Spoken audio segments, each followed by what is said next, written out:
Ready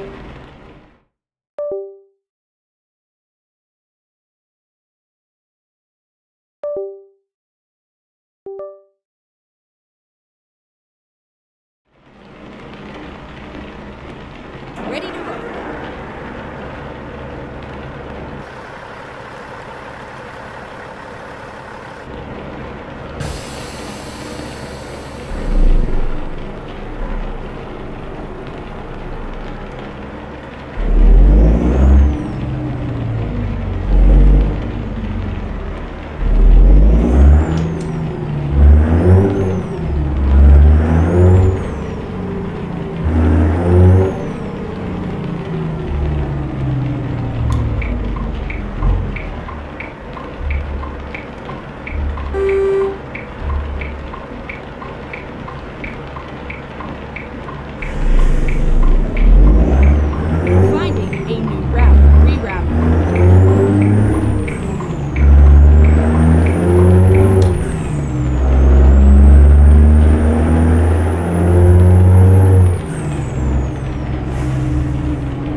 find a new route.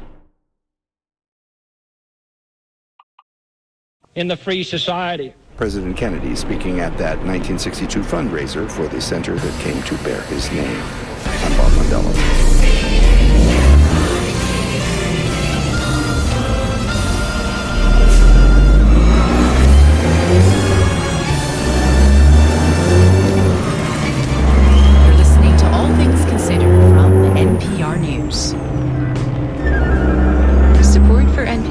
Comes from this station and from Hiscox, committed to helping small businesses protect their dreams. Quotes and information on customized insurance for specific risks are available at hiscox.com. Hiscox, business insurance experts. From Dignity Memorial, helping families today to protect their loved ones tomorrow. Planning celebrations of life in advance can give families peace of mind. Learn more at dignitymemorial.com. From Fisher Investments, Fisher is committed to helping clients stay on track to reach their financial goals and enjoy a comfortable retirement. FisherInvestments.com. Investing in securities involves the risk of loss. And from ECMC Foundation at ecmcfoundation.org. We're a minute away from 6 on a Tuesday evening here on your NPR station, News 87. Between now and sunrise at 7:03, showers are likely. We'll get down to around 60. Tomorrow, some morning showers and partial clearing, though the rain won't be completely gone. High around 70, partly cloudy tomorrow night, and chilly, low around 48, which is right where we ought to be on average. Thursday, sunny with high near 55. Right now at 63, and this weather update is sponsored by Faith Ministries for Greater Houston. Support comes from Holocaust Museum Houston, featuring life and death on the border, 1910 to 1920, exploring a decade of violence marked by the Mexican Revolution and World War I, now through May 25th. Details at hmh.org.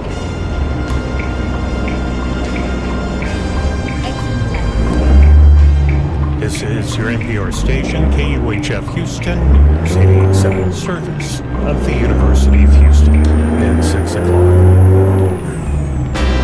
The people don't accept the debt, I think. That is the last check on executive power, and the courts can only hold the line for so long. Legal challenges to President Trump's executive actions have been swift, but what if the White House doesn't comply with rulings? For Tuesday, February 11th, this is All Things Considered from NPR News.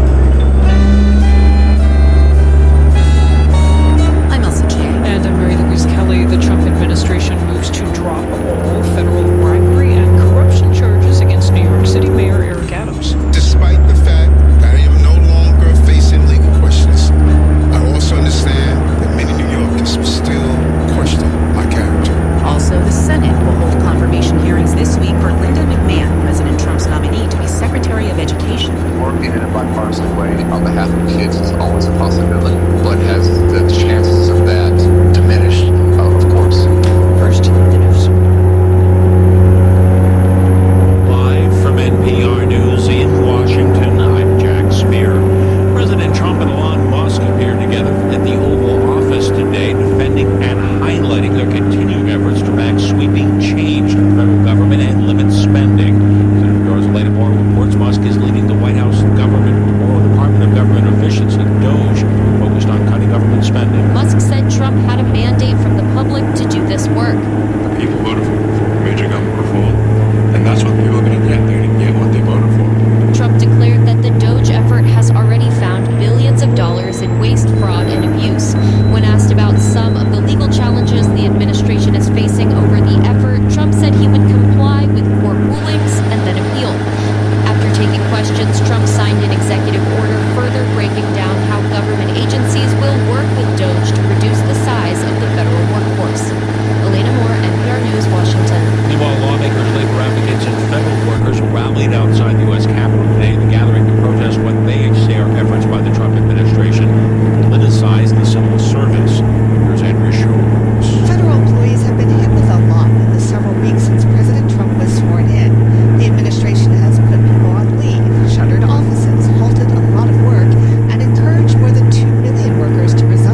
We're in Atlanta. The mix close on Wall Street today. The Dow's up 123 points. The Nasdaq closed down 70 points. You're listening to NPR. Live from News 88.7 in Houston, I'm Gabe DeLore. The ACLU of Texas is weighing in on the suspensions of dozens of Northside High School students.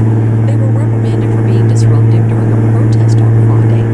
News 88.7's Colleen Newsman says ACLU is calling the punishment harsh. The ACLU of Texas sent a letter to Houston ISD leaders on Monday, urging them to drop the suspensions of as many as 40 students. Around 100 students walked out of class on Friday morning to protest President Trump's crackdown on immigration. Most students walked back inside, but the district said those who didn't were being disruptive, so they placed them on a 3-day suspension. An HISD spokesperson said the district can make these kind of calls. The district is allowed to make reasonable limits on the expression of free speech to maintain order. The ACLU told the district that suspending students for being disruptive may be out of line of their own code of conduct. I'm Colleen de Guzman, News 88.7. Harris County officials are still trying to figure out how President Trump's attempts to freeze billions of dollars in federal funding will impact the region. County Judge Lena Hidalgo says they're waiting for more details from the White House. We are discussing and we've taken the strategies to protect our federal funding as much as we can. Trump's move to freeze the money by executive order is currently being held up on the courts. Hidalgo says she thinks the executive order will eventually be declared illegal. The Houston Police Union says HPD needs to hire about 2,000 new officers and they need to be paid more. It was final contract negotiations with the city. Union President Douglas Griffin says HPD needs to compete with other big cities in Texas to attract new police. A 70% chance of rain tonight, cloudy. Overnight low should be around 61 degrees. Breezy on Wednesday, chance of rain stands at 80%, high around 75. Temperatures tomorrow night. I'm Gail DeLore, News 88.7. Support for NPR comes from NPR stations. Other contributors include the William T. Grant Foundation, supporting research to improve the lives of young people. Online at WTGrantFoundation.org. And listeners like you who donate to this NPR station. From NPR News, this is All Things Considered. I'm Elsa Chang in Culver City, California. And I'm Ari Shapiro in Washington. President Trump's blizzard of executive orders has run into a snowplow of legal challenges. There are dozens of cases challenging the White House's actions, and judges all over the country have found that the White House acted illegally. Here's just a few examples. On immigration, several judges have blocked Trump's order ending birthright citizenship. On the federal workforce, a judge blocked the offer encouraging government employees to resign. On transgender rights, a judge blocked the Trump administration from moving trans women to federal prisons for men. There are also rulings that block the dismantling of USAID, the administration's freeze on federal grants, and more. The challenges and the rulings continue to pour in.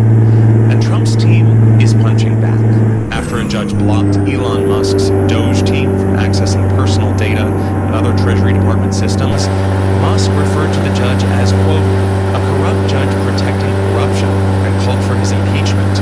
And Vice President J.D. Vance made the controversial claim on Sunday that, quote, judges aren't allowed to control the executive's legitimate power. That echoes something he said in 2021 on the podcast Jack Murphy Live. I think that what Trump should do, if I was giving him one piece of advice, fire every single mid-level bureaucrat, every civil servant in the administrative state, replace them with our people. And when the courts, because you will get taken to court, and when the courts stop you, stand before the country like Andrew Jackson did and say the Chief Justice has made his ruling, now let him enforce it. On Monday, in an interview with radio host Mark Levin, President Trump criticized judges for wanting to, quote, tell everybody how to run the country. Judges should be ruling. They should be dictating what you're supposed to be doing. And why is somebody saying that you're not allowed to? These comments suggest that Trump's circle may be willing to ignore court orders and defy judicial authority. That authority is enshrined in Article 3 of the U.S. Constitution. Quote, the judicial power shall extend to all cases in law and equity arising under this Constitution.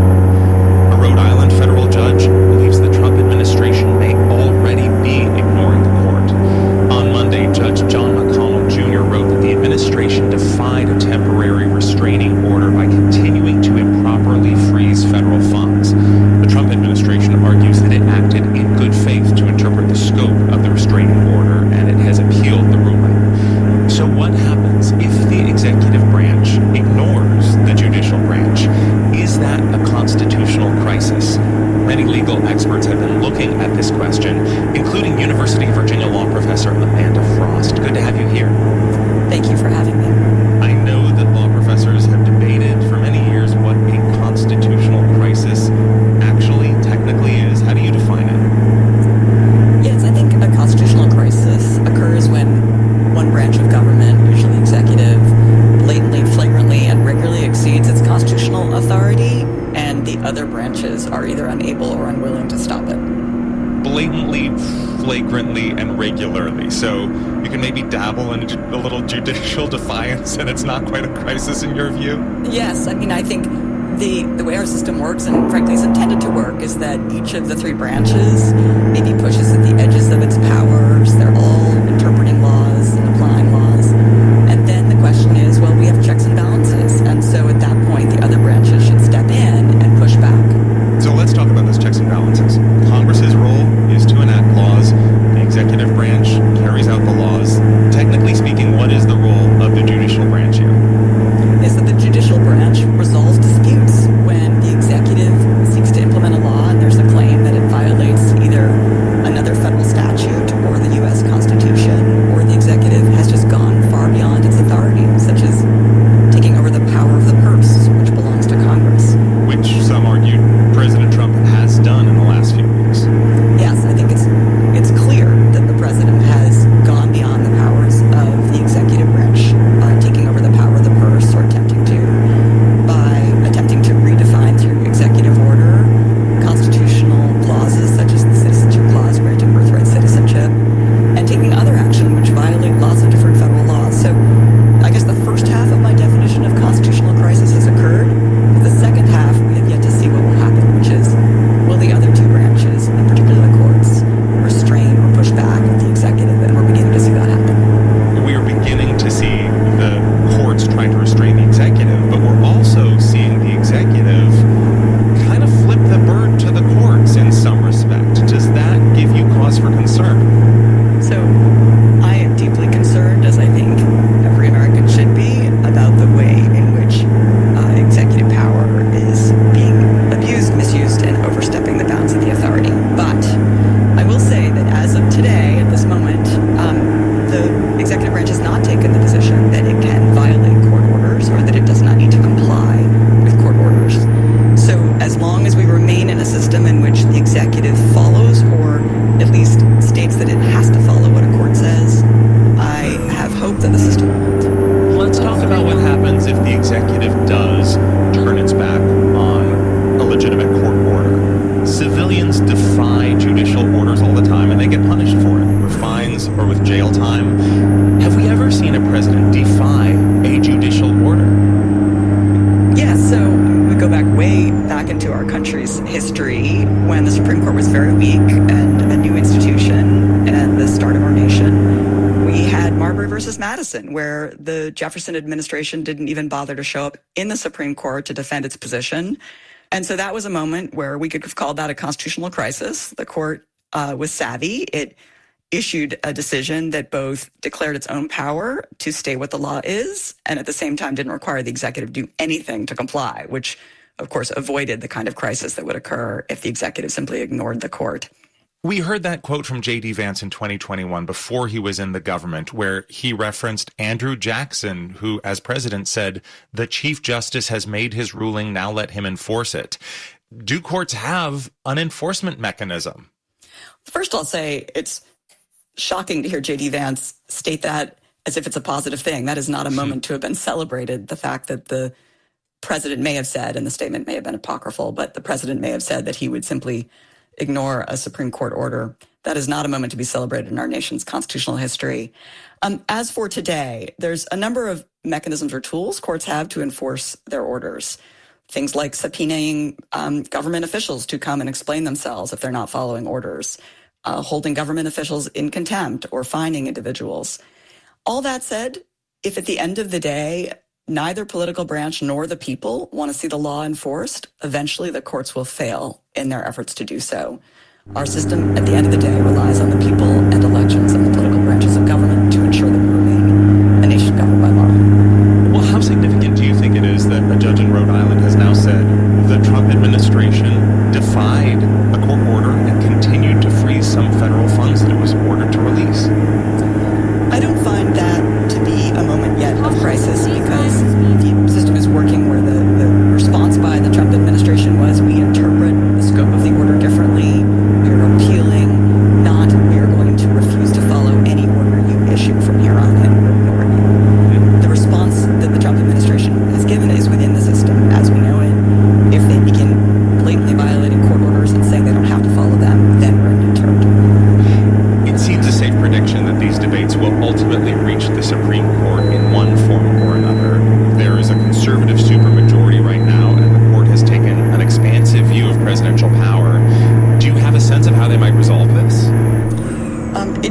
what this is. So there's a number of different, of course, legal challenges based on violations of statute, based on violations of the Constitution.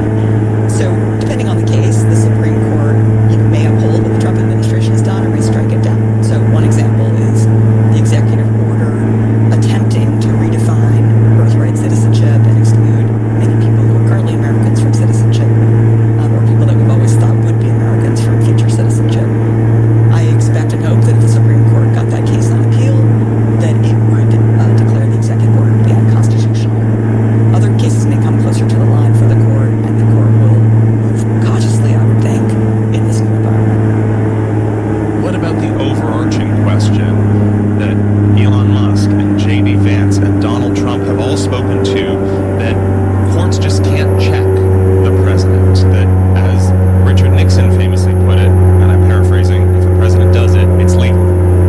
Yeah, so, of course, no one agreed with Nixon, or at least Nixon at the end of the day left office based on the fact that that view was not accepted by the courts or the people.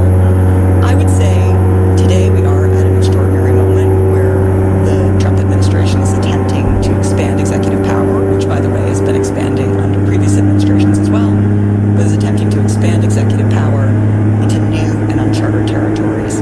I think the courts can slow that expanse beyond the constitutional limits, but it cannot stop it if the political branches, such as Congress or the people, who of course will go and elect again new members of Congress and a new president in 4 years. If the people don't accept it, then I think that is the last check on executive power, and the courts can only hold the line for so long. So to end where we started with the question of whether the U.S. is in a constitutional crisis, I've seen a variety of law professors argue that yes, the country is in one right now. What do you think? I would say that no, we are not yet in a constitutional crisis, but we are undergoing a constitutional stress test. And we have an executive that has usurped the power of Congress and overstepped the boundaries of the office. And the question is, will the court step up to play their constitutional role in stopping it? And following from that, will the executive comply with court orders requiring them to stop taking action? That is University of Virginia law professor Amanda Frost. Thank you so much. You're welcome. At 6:18 on a Tuesday evening, you're listening to All Things Considered on your NPR station, News 88.7.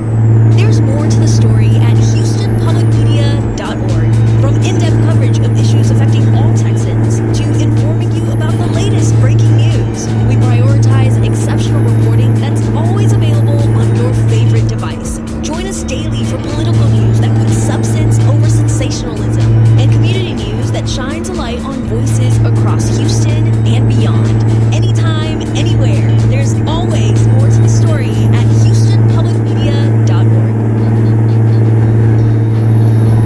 Houston Public Media is licensed to the University of Houston system, governed by the UH Board of Regents. Information about open meetings, dates, times, and locations is online at uhsystem.edu. Support comes from members like you and from UT Austin's Macomb School of Business, offering the weekend MBA at Houston.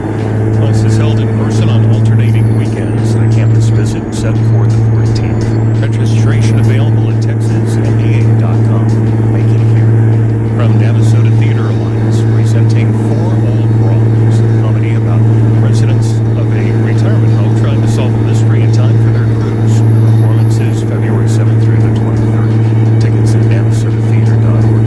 And from Specs Wine, Spirits, and Finer Foods, Texas family-owned and operated since 1962. Offering a large selection of wine, spirits, and beers to choose from. Details at specsonline.com. Have fun. Starts here. New England lags other parts of the country in the critical metric of labor force participation. 3 little letters, people. A-G-E. What that means for the region's economy. Next time on Marketplace. Yeah, we'll have that for you coming up in 10 minutes, followed by the daily at 7 o'clock. Showers here and there through the evening and overnight, low around 16. More morning showers tomorrow, then partial clearing with still about a 40% chance of rain and a high of 7. Right now it's 63 here at the UH campus at 6:20. Support for NPR comes from the station And from Amazon Business, committed to being a digital purchasing solution for businesses so that growing the business is the main focus and not admin and paperwork. Learn about smart business buying at amazonbusiness.com. From Charles Schwab, offering investors choices like full-service wealth management, advice, investing, and trading on Thinkorswim. Learn more at schwab.com. And from the John D. and Catherine T. MacArthur Foundation at macfound.org. This is All Things Considered from NPR News. I'm Elsa Chang. And I'm Mary Louise Kelly. This week, the Senate will hold confirmation hearings for Linda McMahon, President Trump's nominee to be Secretary of Education. One big question about these hearings is what future the Education Department will have. NPR's Janaki Mehta has been talking to people who've worked with McMahon about her qualifications for the job. Usually, a U.S. Secretary of Education has a background in, well, education. That isn't so much the case for Linda McMahon. People think that because she doesn't have an education degree, she doesn't know anything about education. I did not get that impression. That's Janet Finneran. Back in 2009, she served on Connecticut's State Board of Education with Linda McMahon. She was very competent in her knowledge of the topics that we were discussing and in the whole subject of education. That 1 year on the State Board is about the extent of McMahon's professional experience in the field of education. She's probably best known for building a multi-billion-dollar business for the wrestling entertainment board, WWE, alongside her husband, Vince McMahon. She mostly worked behind the scenes, but every now and then, McMahon would appear in the ring in one of WWE's famously violent plot lines. Like this one, where she exchanges slaps with her daughter Stephanie. This is gonna hurt me a lot worse than it hurts you. Get her! While McMahon was hardly the face of the company, it's this kind of promotion of violence that worries Andy Fleischman when he thinks about her nomination for Ed Secretary. There was nothing about her resume that indicated any care for the future of young people in our state or our country. Fleischman chaired the Connecticut House Education Committee when McMahon was appointed to the board. He and some of his colleagues were in opposition, and he says that kind of discord was unusual for a hearing like this. I think Ms. McMahon had a different experience because she was the leader of an industry that is just awful for kids. Other lawmakers raised similar concerns, and researchers have long drawn links between violent TV and aggressive behavior in children. Now, Fleischman worries about McMahon having an even bigger role in kids' lives. I cannot think of another instance in my lifetime where someone was nominated to be U.S. Secretary of Education with so little background in any part of the field. Margaret Spellings was Education Secretary under George W. Bush, and she too remembers being questioned for her lack of experience as an educator. And I would say, the Department of Education is not a school. It's a bank. It's an advocate. It's a policy shop. Spellings thinks McMahon's management background holds more weight than her lack of education experience. She's a sophisticated manager who understands how to run a big enterprise and all the pieces of that, the people parts, the financial parts, the relationship parts, that makes her a good candidate for the job. But that job may look very different from McMahon if she's confirmed. On Monday, the Department of Government Efficiency, DOGE, which Elon Musk oversees, all but shut down an independent research arm of the Department of Education. NPR reached out to Linda McMahon for an interview multiple times and did not hear back. Now, McMahon may not have a lot of experience in education, but she also had never led a federal agency until she got to the Small Business Administration under President Trump during his first term. Here's what she told C-SPAN back then about a meeting she had with her boss. He said, I just have one request. Do a good job. And I told him I was going to do my best. And if my best wasn't good enough, he would let me know, and I would gladly step aside for someone who could do it better. He said, well, I can't ask for more than that. Barb Carson was a senior executive at the SBA under McMahon. Linda had to take the time to understand what was different about the public sector.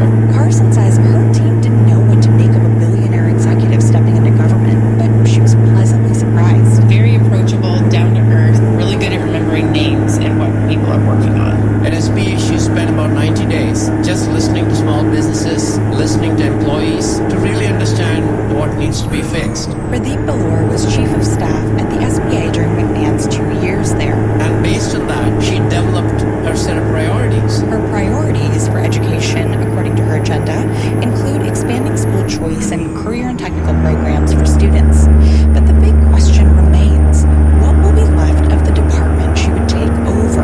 Arnie Duncan, Education Secretary under President Obama, says whatever happens next, McMahon should keep the future of the country's children top of mind. Working in a bipartisan way on behalf of kids is always a possibility, and I always remain hopeful, but has the chances of that diminished dramatically in the past 2 weeks? Of course.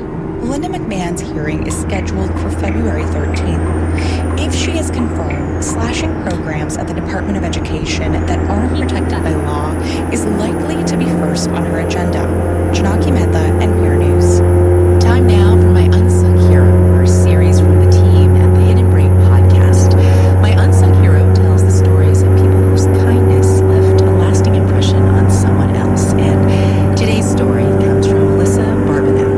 One summer evening in 2010, she and her 7-year-old son Calvin left their house to play at the park across the street.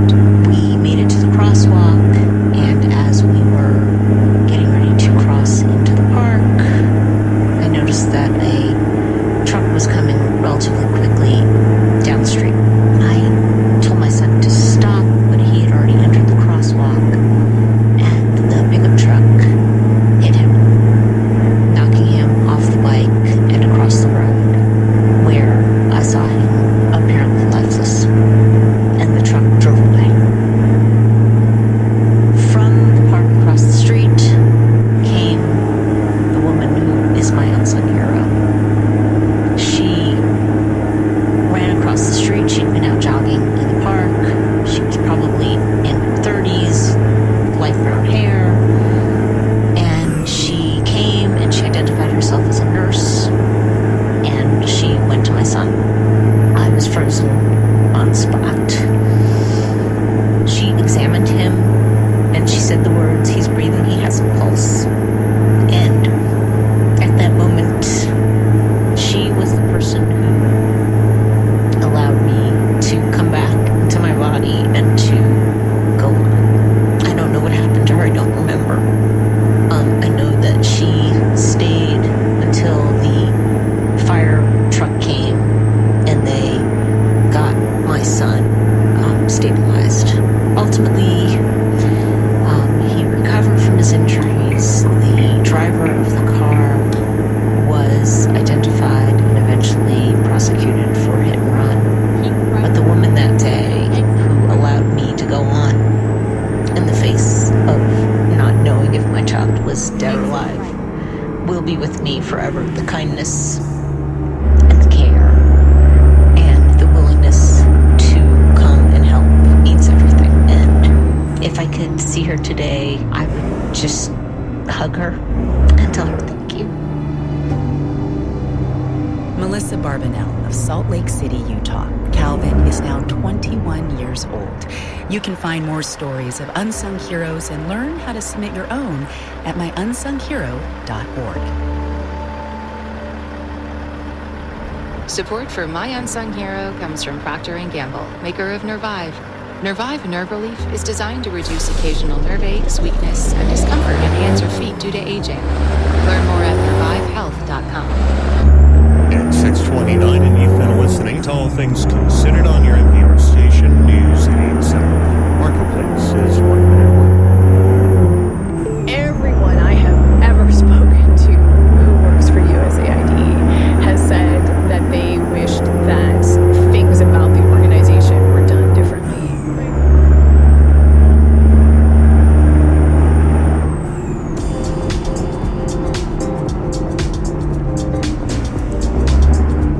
Support comes from members like you and from Signify Business Cash by Wells Fargo. With this business credit card, cardholders can earn rewards on business purchases with no caps or categories to track. Learn more at wellsfargo.com/Signify.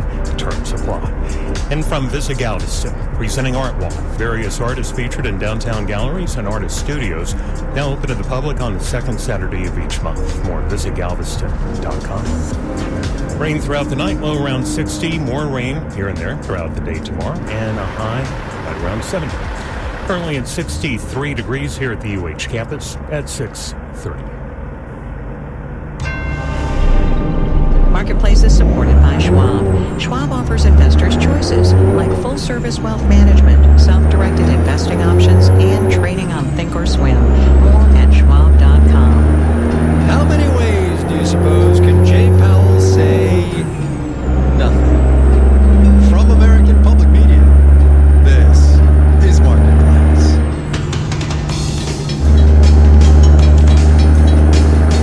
Marketplace is supported by VantageScore, a leading credit score now mandated for use in the conventional conforming space. Loans purchased by Fannie Mae and Freddie Mac. Go to VantageScore.com for more information on the change. And by Amazon Business, aiming to help save time by offering smart business buying solutions, so there's more time to focus on growing the business and less time doing the admin. More at AmazonBusiness.com.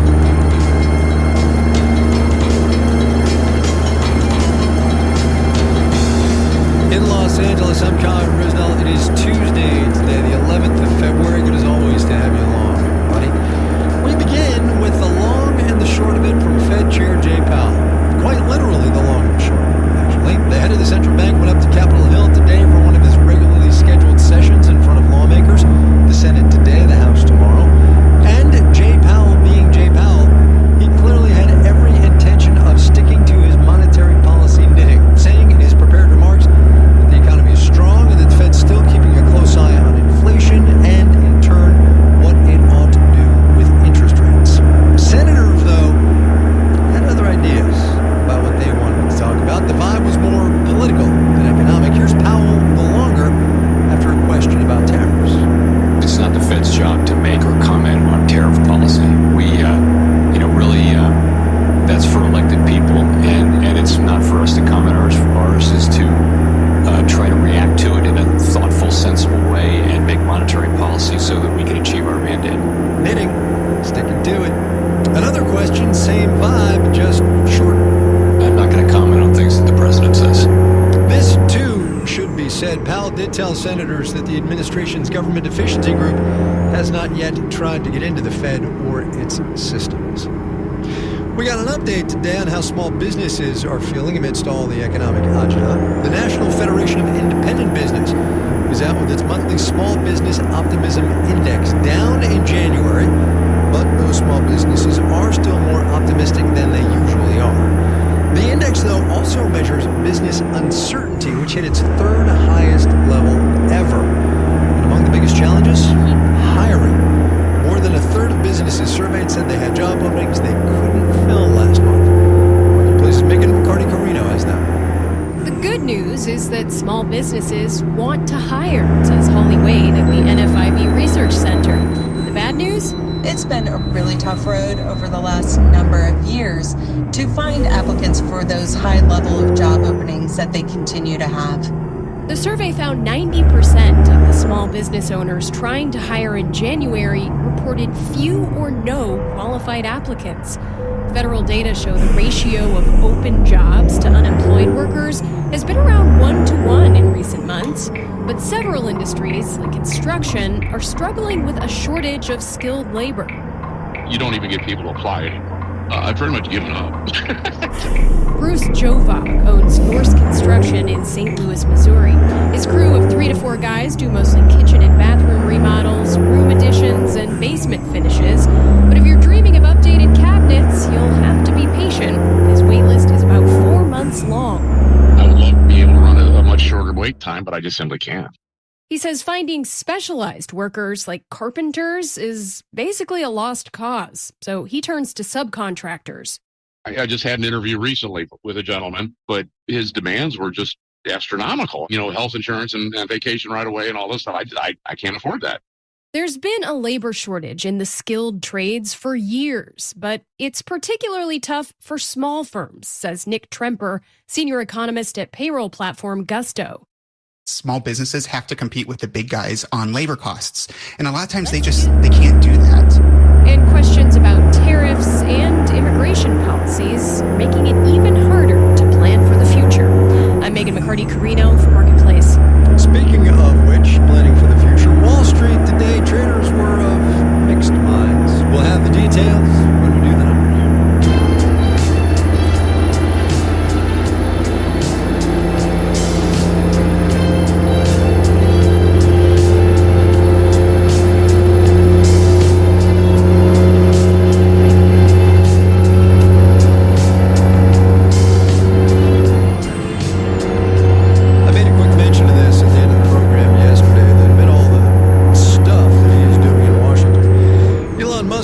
found time to make a bid to buy OpenAI for just under $100 billion. Sam Altman, the CEO of OpenAI, not so politely declined the offer, saying, and this is a quote, "I think he's probably just trying to slow us down." It can feel in these early days of 2025 like nothing can slow AI down. And there is a group of techno-optimists in Silicon Valley that wants to push even harder on the gas pedal. Marketplace's Matt Levin has more now on the AI accelerationists. At parties or conferences or pretty much anywhere in the Bay Area, AI accelerationists are kind of everywhere. I mean, I think you can avoid it in Silicon Valley, I guess. Song Yi-Yoon is managing partner at Principal Venture Partners, which invests in AI companies. She says there's degrees of accelerationism, and most people in tech want AI to get better in one way or another. But for louder and prouder accelerationists, the working definition is something along these lines. Let's make superhuman intelligence as quickly as possible, and Anything that slows down the adoption of technology is viewed as woodblock and negative.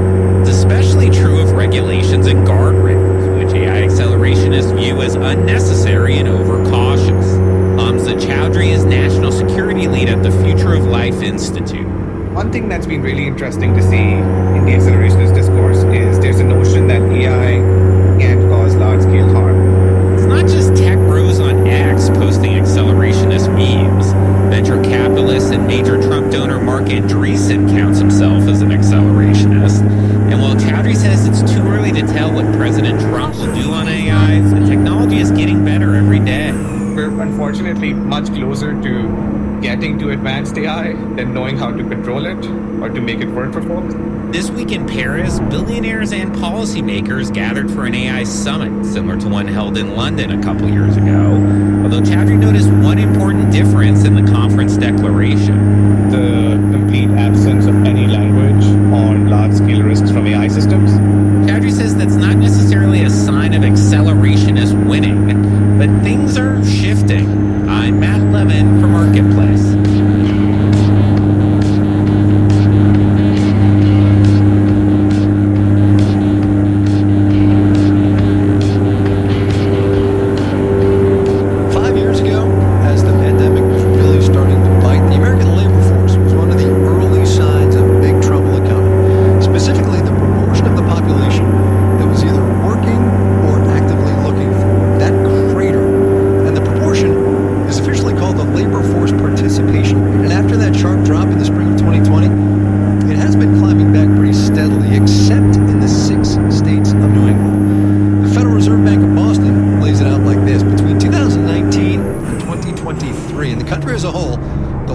Participation rate was down 0.5%. In New England, it was off 2.3%. The Boston Fed says a big portion of that recovery gap, as they call it, is thanks to the region's aging population, which is a reality that could hurt the area's labor force in the years ahead as well. From Vermont, Marketplace's Henry Epper. Not long after Kelly Krajewski took over as general manager of Windows and Doors by Brownell in Williston, Vermont last year, she realized something about its employees. We have about a third of our workforce will retire in 10 years, and that's across the organization. Carpenters, salespeople, lots of longtime employees, and all of their institutional knowledge will be heading out the door.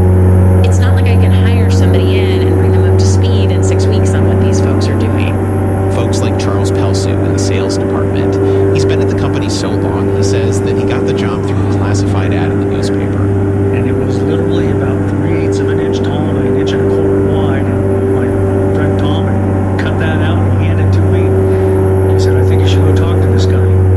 Over 30 years later, he's still here, but he's starting to think about retirement and how he could help the company find somebody to replace him. I think that's a big piece of the puzzle, not just saying, okay, I just turned 65 and I'm done. And that's probably not my gig. He expects that finding the right people to fill his role won't be easy. Some recent openings at the company have gone unfilled for months, so Pelsu might eventually cut back his hours and stick around for a while. I would probably spend a little bit of time working a little bit less than a full week before I completely segue into retirement. If Pelsu decides to stay in the labor force past traditional retirement age, he'd be doing the opposite of what many workers in the region chose to do when the pandemic hit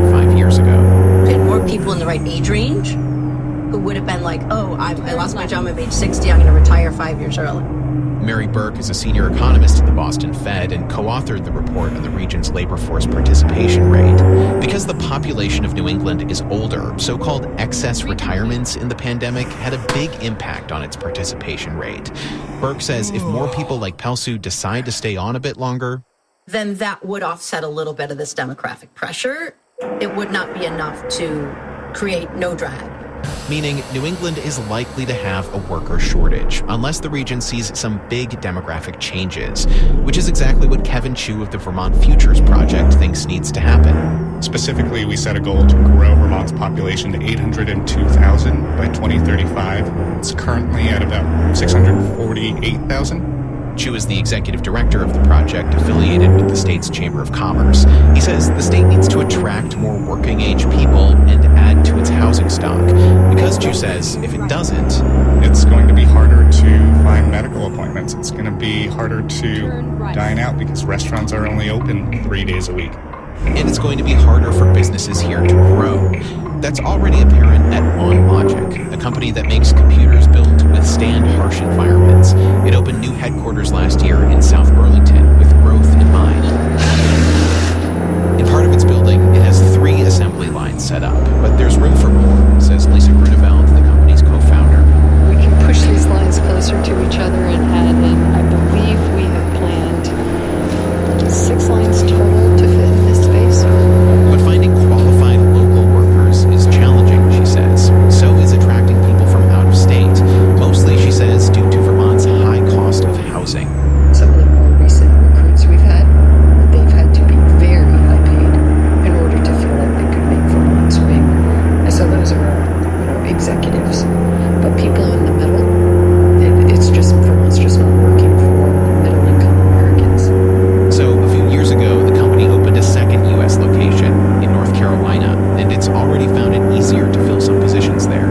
Ultimately, OnLogic is going to do what's right for the overall corporation, and if that means we need to shift hiring to North Carolina, that's what we're going to do. As a native Vermonter, she says, it breaks her heart. I'm Henry App of Marketplace.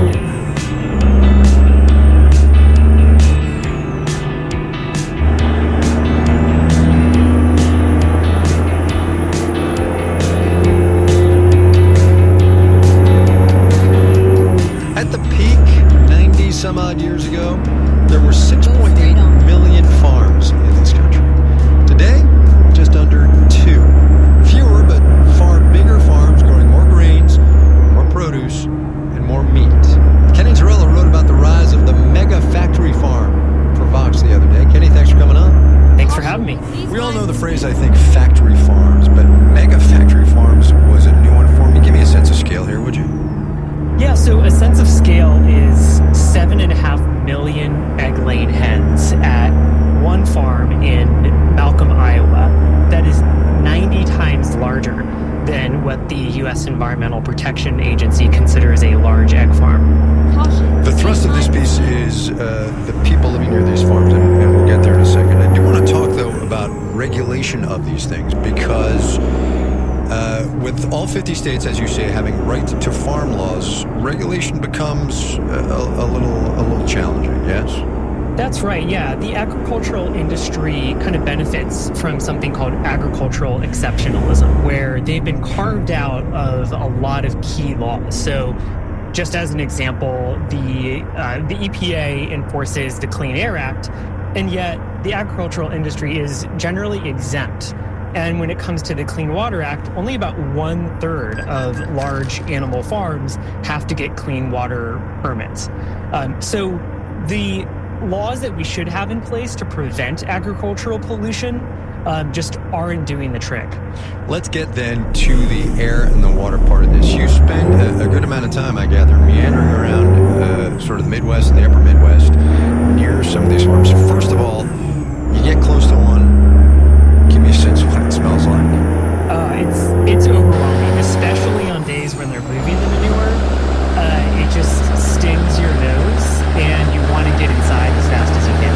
And in fact, there are people you talk to who basically stay inside. This woman bought a grill and can't use it because she doesn't want to go outside. Tell me about her. Yeah, that's Jennifer McNeely in Decatur County, Indiana, and she has one farm near her that has 8,000 cows, and then she has about 13,000 hogs on a number of different farms around her. And for her, the stench is just overwhelming. When she gets home from work, she many days has to cover her nose with her t-shirt or with a scarf and run indoors. She even has to take the long way to work because she doesn't want to drive by these factory farms and get a whiff of them. She and others call and complain, and yet it doesn't seem that they get much traction. How come? From really the local to the state to the federal level, regulators have really dropped the ball, whether it's at public health authorities or environmental regulators or departments of agriculture. And that's not across the board. There are some exceptions. There are some states that are trying to do better on this, but generally the problem is one that the industry is exempt from a lot of key environmental regulation laws, so regulators' hands are tied. But the other problem is that policymakers have really enabled kind of the growth of these mega factory farms by not putting safeguards in place to protect people from this pollution. The ag industry has put an incredible amount of money into getting ag-friendly candidates elected, and as a result, that means that people who live near these factory farms and suffer from the pollution, the air and water pollution, they don't really have a lot of people standing up for them. Yeah. One is obliged to point out here that we American food eaters, we like our eggs, we like our chicken, we like our pork, and we like our beef. Yeah. That's right. Yeah, this is not just all on the corporations or on the policymakers. Some of it comes back to us. You know, Americans have been pretty quickly increasing their consumption of meat, milk, and dairy and eggs over the years. And that has helped give way to these mega factory farms in order to meet the demand. Kenny Torella at Vox, who covers livestock there, writes about it too. Kenny, thanks a bunch. Appreciate it. Thanks for having me.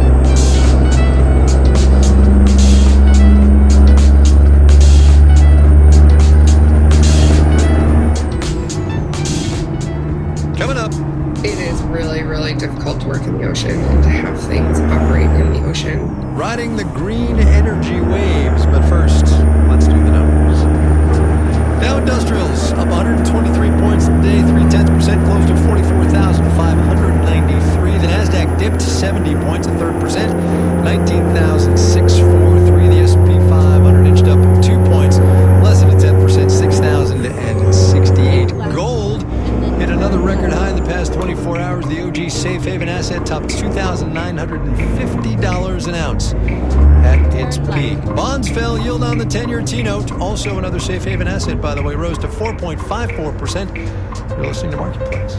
The Numbers is supported by Odoo.com, your entire business on one platform. Marketplace is supported by Baird, employee-owned and independent. Baird offers global financial advice focused solely on clients' needs while consistently reinvesting in the expertise and capabilities to serve those needs. More information at BairdDifference.com. And by Palo Alto Networks. Palo Alto Networks delivers comprehensive cybersecurity protection while automating cyber defense to stop threats so organizations can thrive. Learn more at PaloAltoNetworks.com. And by ADP Research, committed to making the world of work more productive through data-driven discovery, insights at work for the future of work. Learn more at ADPResearch.com.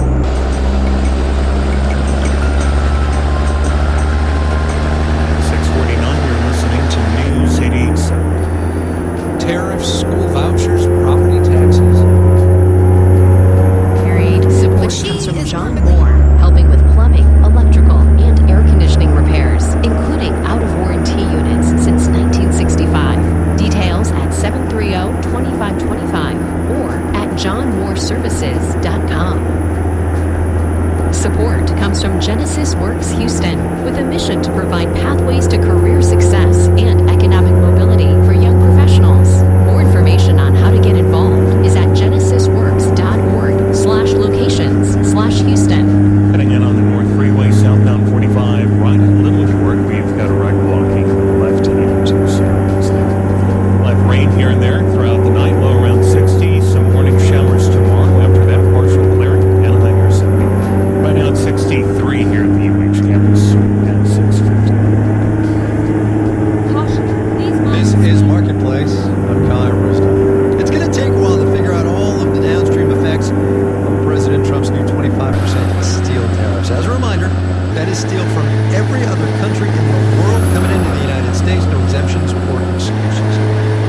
domestic steel producers do have something to celebrate in the short term, but even if these import taxes do help the American steel industry, the United States is far from the dominant force in the global steel market it once was, and steel is far from the great American employer that it once was.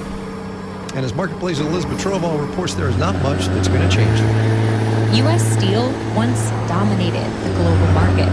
Raymond Monroe of the Steel Founders Society of America says before the 1970s, we make more steel than anybody else in the world. Then other countries started to lead the pack, like Russia, Japan, and nowadays, China.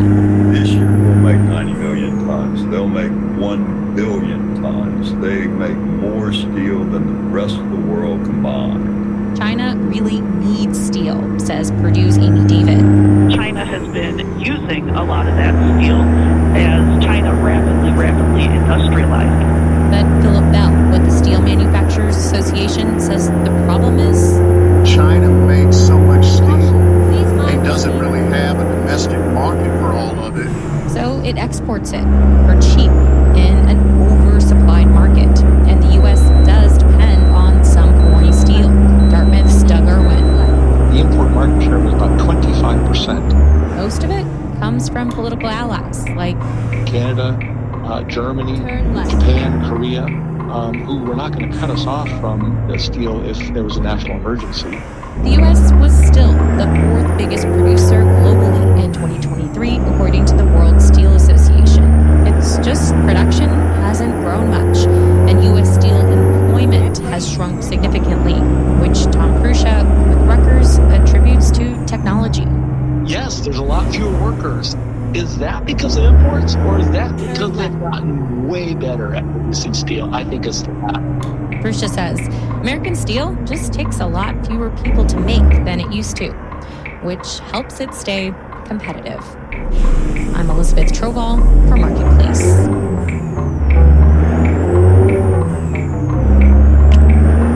Renewable energy, solar and wind here specifically, for all their many virtues, have a big drawback. The wind doesn't always blow and the sun don't always shine. Yes, batteries, but you know what I mean. The holy green energy grail is a source that's always available. Ocean waves, for instance. There's a steady supply of those, in particular here in Southern California. And there's a company down at the Port of Los Angeles aiming to harness all that power. Marketplace's Kelly Wells went to check it out. The Port of Los Angeles is a giant maze of berths and keys and channels, and Terry Tamminen weaves through them to get to work every day. The view outside his office has been consistent for more than a century. These are the boats that come in from Central and South America with fruit during the winter. But the pier Tamminen and I are standing on has changed a lot. He's president and CEO of Alta Sea, which is a nonprofit that develops the sustainable ocean economy. And right now, he's really excited about this blue, sedan-sized piece of metal sitting on the pier, waiting to get put in the water. Its whole purpose is to bob up and down on the ocean's waves. The top of it is connected to a giant piston. It acts like a bicycle pump. So as the float goes up and down, so does this bicycle pump arm. When a bunch of these floats sit next to each other, they look like a series of piano keys that move up and down like scales every time a wave comes in. And then the pressure created by that, instead of going into a bicycle tire, goes in here into these accumulator tanks. Behind the piano keys are a series of what look like really long, bright red scuba diving tanks.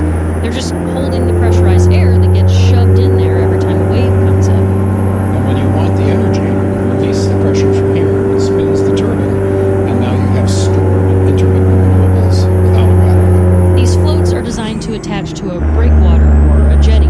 They'll be mounted to a concrete pier on the port's main channel. They come from a company called Eco Wave Power. Its founder, Ina Braverman, says most wave energy companies so far have failed because they've set up installations way out at sea. That was extremely expensive because you need ships, you need divers, you need underwater mooring, you need cables. It was breaking down all the time because in the offshore you get extremely high waves, like tsunami waves. In other words, Samantha Quinn with the climate solutions nonprofit Pacific Ocean Energy says there is a lot of breaking and fixing in wave energy. It is really, really difficult to work in the ocean and to have things operate in the ocean, especially things that have to move. Because yes, the ocean moves floats up and down,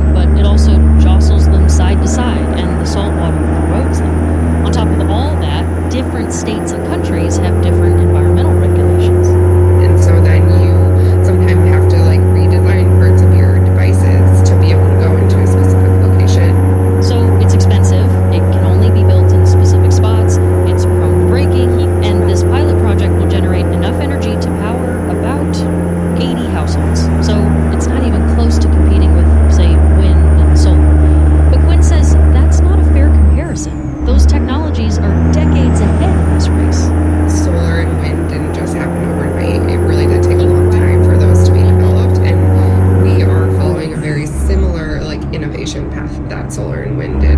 The floaters at the Port of Los Angeles will get dropped in the ocean and brought online next month. There isn't a penny of federal money going into the pilot project. In fact, it was paid for in part by Shell, the oil company. In Los Angeles, I'm Kaylee Wells for Marketplace.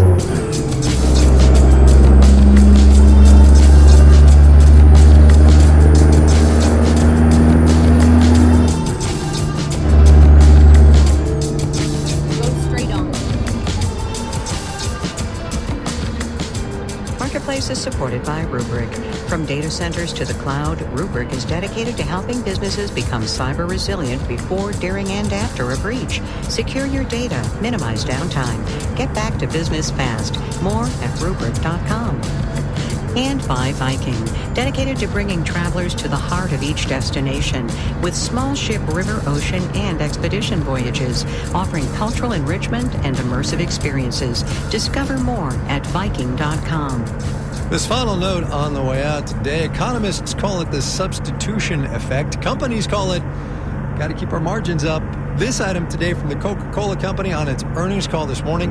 If one package suffers some increase in input costs, CEO James Quincy said, we continue to have other packaging offerings. For example, he went on, if aluminum cans become more expensive, we can put more emphasis on PET bottles, that is plastic. FYI, tariffs, of course, were the subject at hand. Companies are thinking about it. Our digital and on-demand team includes Carrie Barber, Jordan Manji, Dylan Yetinen, Jana Wynn, Olga Oxman, Ellen Rothfuss, Virginia K. Smith, and Tony Wagner. Francesca Levy is the Executive Director of Digital and On-Demand. And I'm Kai Risdall. We will see you tomorrow, everybody.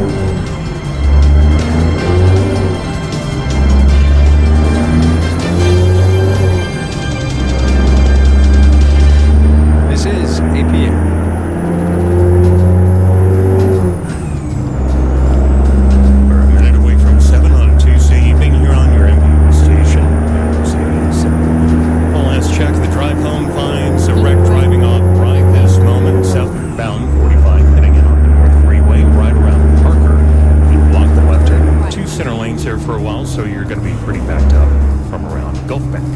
Support for Houston Public Media comes from Central Market, celebrating Valentine's with custom floral arrangement, chocolate, heart-shaped creme brulee, surf and turf meals, and more. CentralMarket.com.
Into the most important stories of the day with The Daily, an audio series from the New York Times.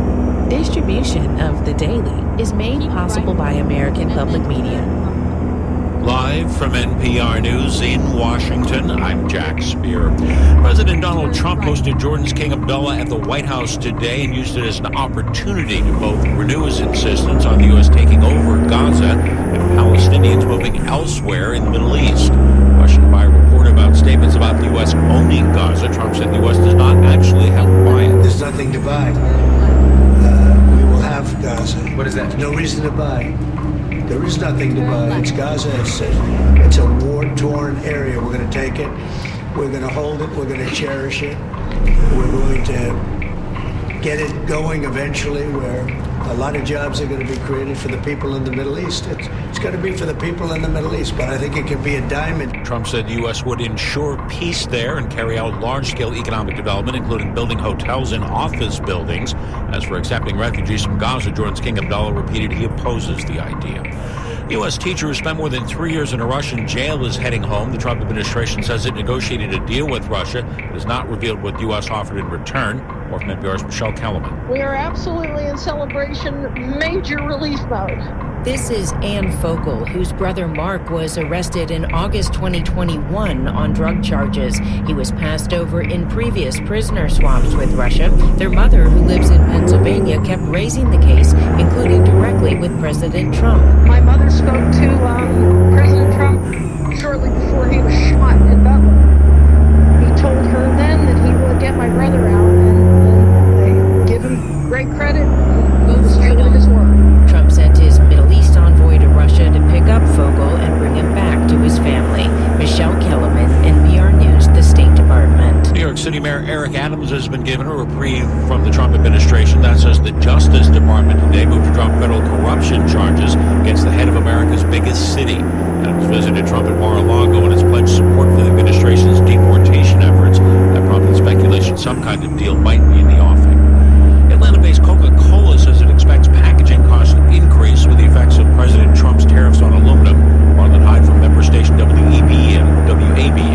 Earlier this week, President Donald Trump increased a 10% tariff on aluminum imports to 25%. Coca-Cola Company officials say if aluminum cans become more expensive, they could pivot to using more plastic bottles. Here's company chairman and CEO James Quincy. It's a cost. It will have to be managed. It would be better not to have it relative to the U.S. business, but we are going to manage our way through. The company reported that net revenues increased 3% to more than $47 billion for last year, and it expects more revenue growth this year. For NPR News, I'm Marlon Hott in Atlanta. On Wall Street, the Dow was up 123 points. The Nasdaq fell 70 points. This is NPR. Well, then candidate Donald Trump pledged last year to bring down the cost of food for Americans on day one. That is most definitely not happening in one area, the price of eggs. The bird flu outbreak continuing to push prices higher. Some stores, including Trader Joe's and others, are now limiting the number of eggs people can buy. Trader Joe's, for example, limiting purchases to 1 carton per customer per day. The Waffle House restaurant chain recently put in place a 50-cent per egg surcharge for customers. Since 2022, the price of eggs in the U.S. have doubled. This week's Billboard charts are out, and for several big stars, the so-called Grammy bump is real. NPR's Stephen Thompson has the story. The new #1 album in the country is Hurry Up Tomorrow by The Weeknd. The Weeknd is one of many artists who rose on this week's Billboard charts following their performances at the Grammy Awards earlier this month. While The Weeknd's album is brand new, older albums by Chappell Roan, Benson Boone, and Doechii also rose dramatically on this month's charts. But maybe the biggest boost of all went to the Grammys Album of the Year.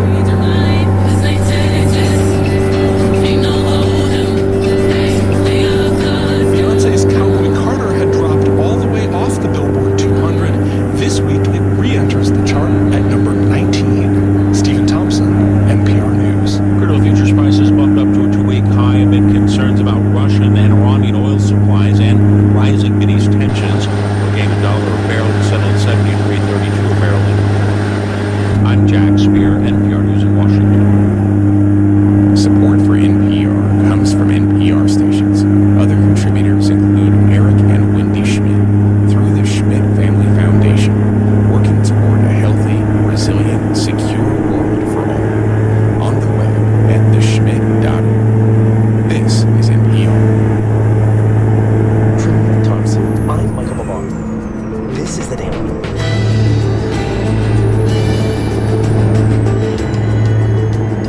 The horrible USAID, the horrible things that they're spending money on, it's got to be kickbacks, you know. As President Trump demolishes the government's biggest provider of foreign aid, the United States Agency for International Development, which he calls wasteful and misguided. It's absolutely obscene, dangerous, bad, very costly. I mean, virtually every investment made is a con job. He's ending a 60-year bipartisan consensus about the best way to keep America safe from its enemies. Today, my colleagues, State Department reporter Michael Crowley and health reporter Stephanie Miller, on the rise and fall of USAID and American soft power.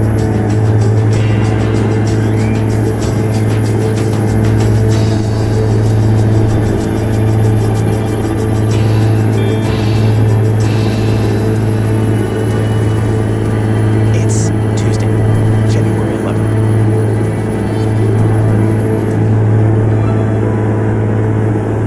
Michael, as we speak to you, USAID has basically been dismantled. A judge has paused elements of that dismantling, but the writing is very much on the wall. It's a shell of itself, so much so that its name has literally been removed from its headquarters in Washington. And I think a lot of us have the sense that this elimination of this agency is a very big deal, even if we don't entirely understand exactly how USAID worked and why the United States was doing so much of this kind of foreign aid work on this scale to begin with. So what is that backstory? Well, USAID was founded by President John F. Kennedy, who created it with an executive order in 1961. And he did that not out of some pure sense of charity, not out of a sense that there was famine in the world and America had a responsibility to address it. The people who are opposed to aid should realize that this is a very powerful source of strength for us. It was a matter of national security. It permits us to exert influence for the maintenance of freedom. He was reacting to the Cold War competition with the Soviet Union that was underway at the time. And the Soviet Union was presenting itself as the champion, particularly in the developing world, of countries that had been under colonialism for decades or more, and felt that they had been treated badly by the West. And Kennedy felt like America had to show that we are not exploiting the world around us. We care about its welfare. Working with the people in those countries to try to work with them in developing the economic thrust of their country so that they can make a determination that they can solve their problems without resorting to totalitarian control and becoming part of the bloc. And ultimately, this is the most important part, choose us and not the Soviet Union. Right, choose democracy and capitalism, not communism. One thing that motivated Kennedy, and it's such an interesting footnote to all of this, was a popular best-selling book at the time called The Ugly American. The Ugly American essentially told the story that American diplomats in Asia were out of touch with the places where they were working. They didn't understand the local culture. They seemed like they had parachuted in from another world and in some cases, made more enemies than friends. And he felt like America had to stop presenting the ugly face and had to present a more benevolent, helpful face. So USAID is building schools, building hospitals, providing people with clean drinking water, life-saving medicines, helping them find employment, developing local infrastructure, all kinds of things that help people in a fundamental day-to-day way have better lives in these countries. But part of what's happening as USAID does this work is you're gaining influence, you're getting to know government officials, you're getting to know people in the local population. So this kind of becomes the basis of what we know as soft power, which is distinct from hard power. That's military power. Right. Soft power is influence and relationships. And a bipartisan consensus forms around the value of soft power as an instrument of American foreign policy going forward for decades. I have to imagine, however, that when the U.S. wins the Cold War by the end of the 1980s, the early 1990s, that this poses something of a challenge to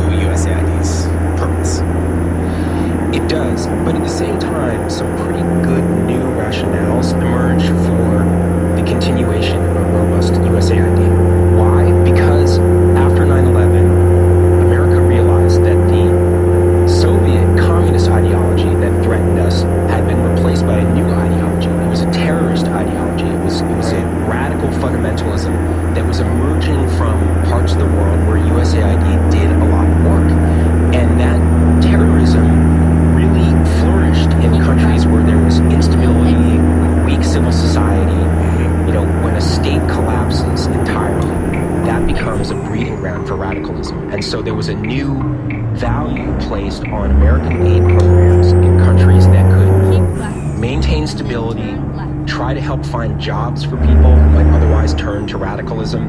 Right. But it's also during that period that we see some of USAID's real limitations and, frankly, some of the most wasteful projects that it's ever undertaken. Huh, like what? Well, there was one project in Afghanistan known as Promote that was meant to empower women in the country, give them workplace experience. It was originally budgeted at $280 million, and it was supposed to help 75,000 women get jobs, promotions, apprenticeships, internships. But an Inspector General report that came out a few years ago found that only 55 women had been promoted to better jobs, basically down the tubes. So, look, you might cut them some slack for having been in a war zone. A lot of projects were tried by a lot of different parts of the U.S. government in Iraq and Afghanistan that just flopped. Right. Even granting that, USAID has maintained strong bipartisan support for years and years. And the view of both parties is that not every project is going to work perfectly. Not every dollar is going to give you an ideal return. But that at the end of the day, relative to the national budget, USAID does not spend that much money, and actually, overall, you get a good return on your dollar, and you're getting real value for American interests. And that USAID is important to continue and support, that it's really good for the United States of America. Perhaps the clearest example of how USAID exerts American soft power is through the work it's done in public health. And to understand that, I spoke with my colleague, global health reporter Stephanie Nolan.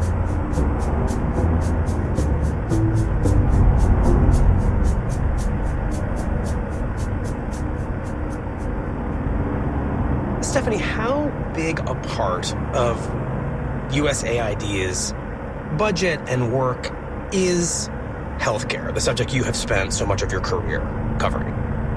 So it's roughly a third. If you think about USAID having a budget of about $40 billion, about $12.5 billion of that was spent on healthcare. And in your global travels, which are many and varied, how frequently do you encounter a USAID program of one kind or another? I would have to think for a long time to think of a trip when I have not come across either U.S.-funded research or medications or humanitarian assistance. And one of the big ones is the HIV program, which was started at the height of, if you think back 20 years to when there were almost 30 million people living with HIV in sub-Saharan Africa and no treatment, and people were dying in just these extraordinary numbers. And at that point, President George W. Bush created this emergency AIDS response program. And today there's about 21 million people who rely on that program for that medication. It's been responsible for getting drugs to hundreds of thousands of women with HIV who were giving birth to make sure that their babies weren't infected. Less well known, but I would argue about as important, is something called the President's Malaria Initiative. And it does malaria control programs across the countries that have the highest burden of malaria. And they've